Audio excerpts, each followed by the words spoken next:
Well, from a political giant of the past to one very much of the present, the Education Secretary Michael Gove has been visiting schools in the region. Education is a hugely controversial issue, with the problems at the Al Medina School in Derby and a blitz by Ofsted on Nottingham schools. Our political editor John Hess asked Mr Gove what's going wrong.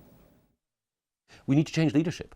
We need to make sure that we've got the right leadership teams, the right head teachers in place, and we also need to raise the level of ambition for children in the city. So what are you doing to turn around those failing schools in Nottingham? You need the right leadership in place. You need the right head teachers and the right support leading individual departments, maths and English in particular. You also need to have a higher level of ambition. One of the problems I think that we've had in the past is that there's been an assumption that children in Nottingham can't succeed on the same basis or at the same level as children in leafier suburbs or in wealthier parts of the country. That's wrong. There are children in some Nottingham schools, like for example Barry Days schools, that are achieving brilliantly. And we need to make sure that we get more children from Nottingham ambitious to go on to university or into great apprenticeships.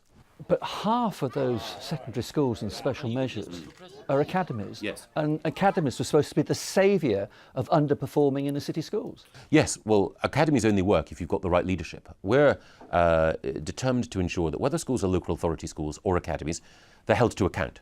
And we know that there are some academies that have been underperforming, including in Nottingham, and lots of local authority schools that have been underperforming across the country.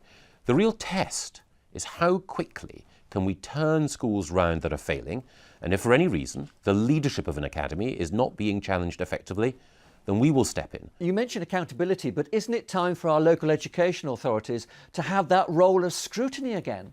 Well, I think there's a role that local authorities do have to play, and they need to be more ambitious. One of the things I've been impressed by is that there are some local authorities, like Northumberland, that are now introducing additional measures in order to ensure that schools don't just meet national targets, but exceed them.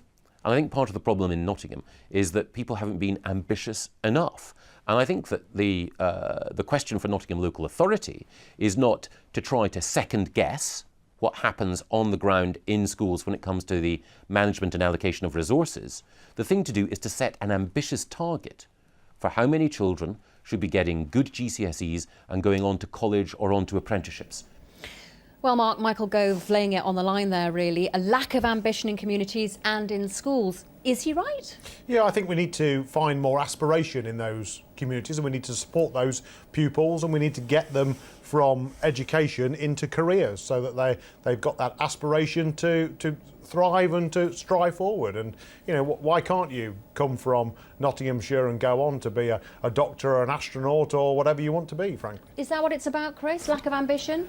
Well, I'm all for giving people opportunities, but of course part of the problem is that we're living through this very difficult, austere time with massive funding cuts, and the economy has been flatlining, and that starts to be said down to Mark's party in large measure. But in terms of these academies, I mean, I think what we're seeing with Michael Gove and the present government is pursuing an ideological agenda in spite of the kind of evidence to the contrary. As a consequence of going down the academisation and free school route, we've seen a massive increase in unqualified teachers in our schools. I think we need to tackle that, and I think we also need to give oversight to local education authorities again, and I just don't like this new fandangled ideological agenda you can that is see, being pursued can't you, that by determination, almost messianic determination of his to push this through, to get the job done. Yeah, I mean, he's absolutely passionate, against frankly, all odds, about giving those children the opportunities, frankly, that they deserve. And as a government, that's our responsibility, to make sure those kids get those opportunities and get the education, frankly, that we ought to be but providing. But at what cost? Is it too quick? I mean, you can almost hear the teachers shouting at the telly. No, I think we've been to several schools today, frankly, over this week,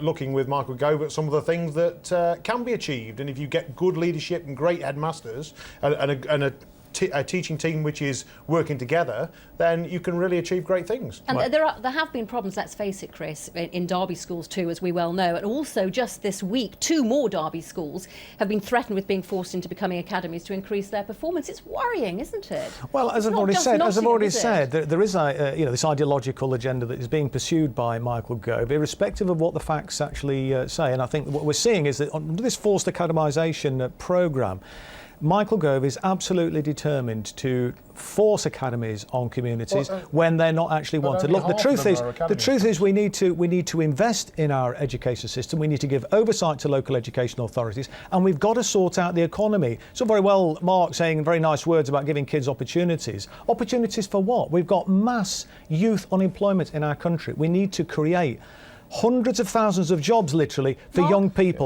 Not these half-baked apprenticeships, which actually aren't really worth many of them. Youth unemployment is one of our biggest problems, let's face it. Absolutely, and it absolutely mushroomed under the Labour Party, and we've just managed to get hold of that. The figures are now coming down. We're going in the right direction. Only half the schools in the country are academies, and the ideology actually seems to be coming from the Labour Party that want to oppose academies under all You've got academisation and massive cuts to local education authorities, mass youth unemployment. When this government came to power, they scrapped the Future Jobs Fund. They actually got rid of the education maintenance allowance to help kids from low-income backgrounds to stay on